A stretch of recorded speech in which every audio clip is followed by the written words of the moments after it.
할렐루야. 감사로 여는 하루 달라스 새빛연합감리교회의 김형남 목사입니다. 오늘도 주님께서 좋은 하루를, 감사한 하루를 주셨습니다. 믿음으로 은혜로 승리하는 저와 여러분이 되기를 축원합니다. 함께 보실 하나님의 말씀은 민수기 35장 1절에서 8절까지의 말씀입니다. 제가 봉독하여 올리겠습니다. 요단강 그리고 건너편의 모압 평원에서 여호와께서 모세에게 말씀하셨습니다.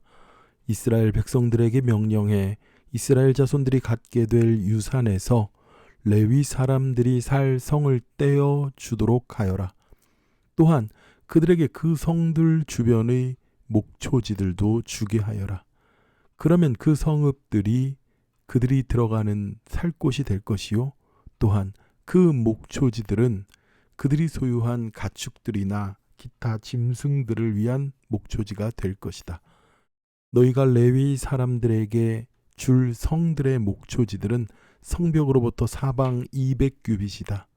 성을 중심으로 해서 성 밖 동쪽으로 200규빗, 남쪽으로 2000규빗, 서쪽으로 2000규빗, 북쪽으로 2000규빗을 재어라.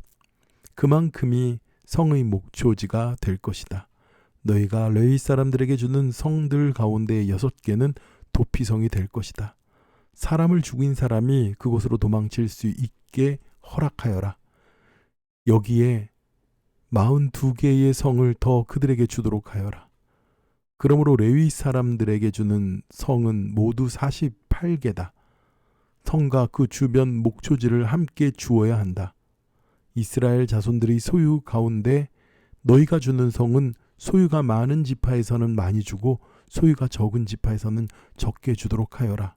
곧 각자가 자기가 받은 유산에 따라 레위 사람들에게 성을 주는 것이다. 아멘.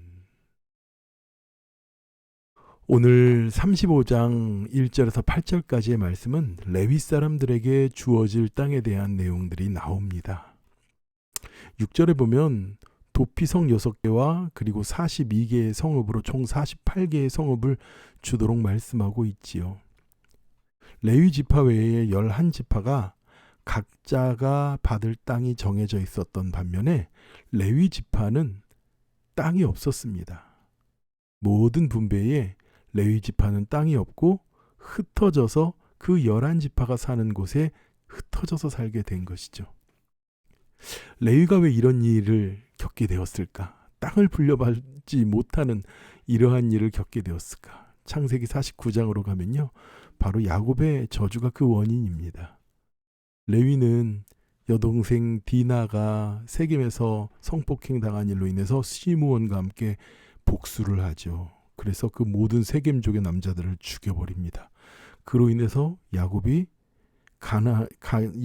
가족이 그 세겜족을 피해서 가나안 전체 족속들을 피해서 쫓겨 도망가는 그런 위험한 일을 초래하게 됩니다. 그러한 일로 인해서 레위 사람들은 저주 속에 살아야 했습니다. 우리가 다 아는 것처럼 하나님은 레위 사람이었던 모세와 아론을 선택하시죠. 그리고 이스라엘의 전체를 그들을 통해서 구원하십니다. 어찌 보면요, 저주받은 인생들이 하나님이 오히려 들어써 주심으로 인해서 하나님의 은혜로 인해서 이스라엘 백성들을 아버지 하나님의 축복으로 이끄는 그러한 귀한 역할을 맡은 것이 바로 레위 지파가 된 것입니다. 오늘 말씀에 레위 지파들에게는 그들에게 분깃을 받은 땅이 없습니다. 그런데 그 레위 지파는 흩어져서 각 모든 성, 총 48개, 도피성 6개까지요. 그렇게 흩어서 하는데 거기에서 그들은 무엇을 하는 자들이었습니까? 하나님의 일을 하는 자들이었어요. 모든 지파들이 예배하는데 그 예배를 담당하는 하나님의 일을 담당하는 일을 했던 것이지요. 오늘날로 말하면은요, 목회자와 같은 것입니다.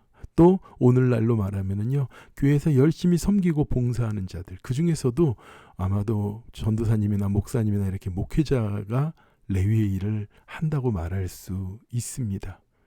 근데 오늘 보니까요, 레위 지파에게도 땅을 조금 주었어요. 그들이 사는 성 주변에 2,000규빗씩, 동서남북으로 2,000규빗의 그런 작은 땅을 주었습니다. 이 땅에서 농사 짓고 그리고 뭐 짐승 키워가지고 가축 키워가지고 그걸로 먹고 살아라 해서 주신 땅이 아니에요.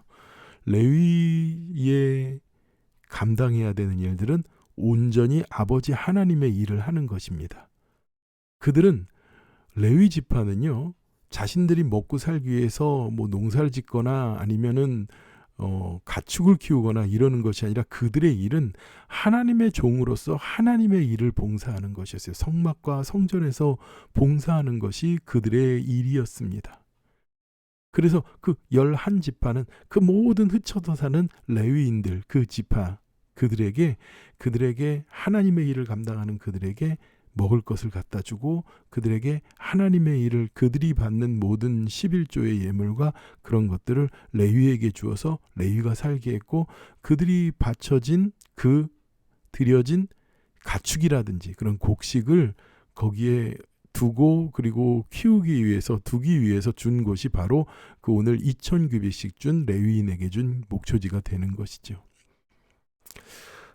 레위인들, 그들은 하나님께서 그 모든 11지파의 성도들을 아버지 하나님의 예배하는 일을 위하여 봉사하도록 특별히 그들을 구별해서 하나님께서 세우셨습니다. 그렇기 때문에 그들은 온전히 아버지 하나님 일에 집중하고 전념을 해야 되는 것이지요. 그들이 하는 모든 일이 성도들을 위한 것입니다. 하나님의 일을 성도들을 대신하여 그들이 감당하고 있었던 거죠. 만약에 레위인들이 똑같이 목초지에 나가서 양치고 농사짓고 그런다면 그들이 하나님의 일을 온전하게 할 수 있었을까요? 그 11지파의 모든 축복, 하나님의 축복은 누구를 통하여 흘러 들어갔을까요? 바로 레위 지파를 통해서 흘러 들어간 것입니다. 레위 지파가 만약에 그 모든 11지파들의 모든 사람들의 영혼을 위하여 수고하고 애쓰지 않고 그들이 돈 버는 일만 했다. 그렇다면 그 11지파는 누구보다도 손해를 보는 것이에요.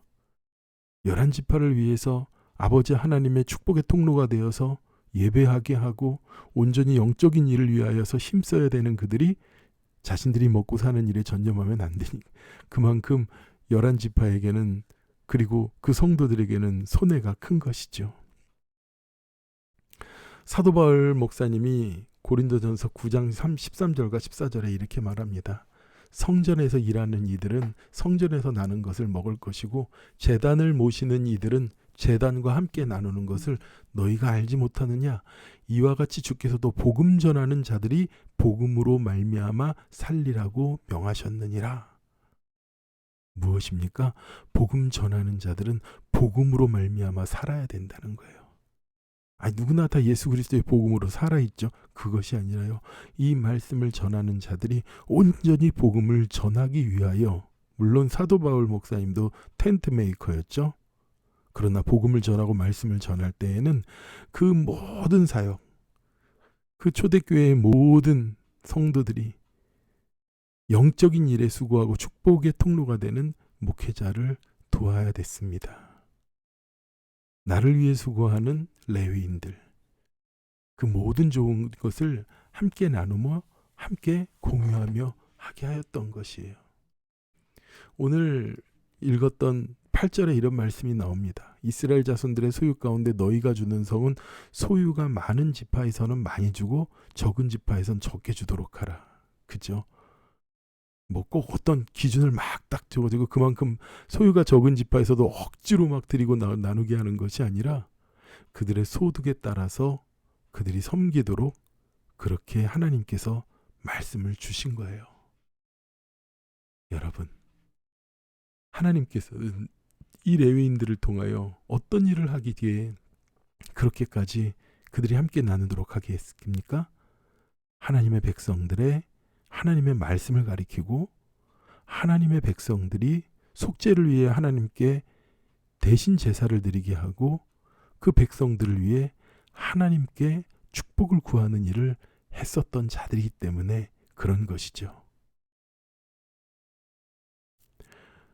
레위인들의 그들의 모든 삶의 생계를 그러면은 그 지파의 족속들이 억지로 책임지는 것이 아니라 함께 하나님의 나라 가운데 임하기 위하여 함께 수고하고 함께 나누는 삶이었던 것입니다.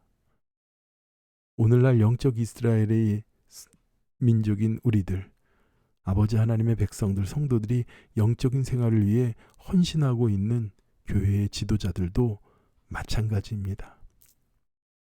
하나님께서는 교회의 지도자를 세운 것을 성도들을 하나님의 말씀으로 가르치고 바른 믿음의 길로 가게 하고 또한 죄와 시련에 빠져 있는 성도들을 권면하고 회개하도록 모두가 나누도록 하나님 안에서 축복된 삶을 살 수 있도록 축복의 통로로 목회자들을 보내주신 거예요. 정말 그렇습니다. 저도 고향은 인천인데 저희 형 6형 6남매 그리고 아버지 어머니까지 함께 지내보질 못했었어요. 늘 제가 사역해야 되는 곳, 말씀을 전하는 곳에서 살다 보니까요. 명절에도 함께 할 수가 없었고 가족들의 중요하고 좋은 모임에도 함께 할 수가 없었습니다. 무엇이 먼저였으니까요? 하나님의 일이, 예배가 먼저였으니까 그런 것이었지요. 여러분, 목회자가 증거하는 말씀은 하나님의 말씀을 대언하는 것이죠. 하나님의 말씀을 나누는 것이지요. 그것은 잔소리가 아닙니다. 바로 하나님의 뜻을 전달하고 증거하는 축복의 통로이기 때문에 그렇습니다. 데살로니가전서 5장 12절과 13절에 형제들아 우리가 너희에게 구하노니 너희 가운데 수고하고 주 안에서 너희를 다스리며 권하는 자들이 너희가 알고 그들의 역사로 말미암아 사랑 안에서 가장 귀히 여기며 너희끼리 화목하라 이렇게 말씀합니다. 우리 새빛교회 성도 여러분은 서로가 사랑 안에 귀히 여기며 우리 안에 화목해야 됩니다. 성도들만 그런 것이 아니고 목회자와도 마찬가지요. 우리가 온전한 믿음과 온전한 신앙의 길로 살아가기 위해서 우리는 레위를 담당하는 목회자와 귀한 축복의 통로를 흘려보내는 성도들이 함께 아버지 하나님의 거룩한 믿음의 공동체, 은혜의 공동체를 나누고 살아야 될 줄 믿습니다. 하나님을 향한 일을 담당하는 목회자들, 그리고 그들과 함께 나누고 그들과 함께 신앙의 축복을 그리고 하나님의 축복을 누리고 그리고 우리의 삶의 영적인 성장이 날마다 더해져가고 그리고 우리가 하나님의 축복 가운데서 은혜로 살아가기에 충분한 이유는 우리 안에 하나님의 일을 담당하는 목회자와 아버지 하나님의 뜻을 바라보고 살아가는 귀한 성도들이 하나의 교회와 공동체를 이루고 있기 때문입니다. 바라기는 하나님께서 왜 이렇게 레위에 대한 규정을 우리에게 주셨는가? 그것은 우리가 하나님 안에서 하나님만 바라보고 하나님 안에서 하나님의 축복으로 인해서 살아가기 위하여 하나님께서 주님의 종들을 목회자를 레위를 세운 것임을 잊지 마시기 바랍니다. 그리고 은혜의 자리, 믿음의 자리에 하나님의 말씀을 들고서는 목회자와 함께 날마다 믿음으로 승리하는 저와 여러분이 되기를 축원합니다. 기도하겠습니다. 하나님 감사합니다.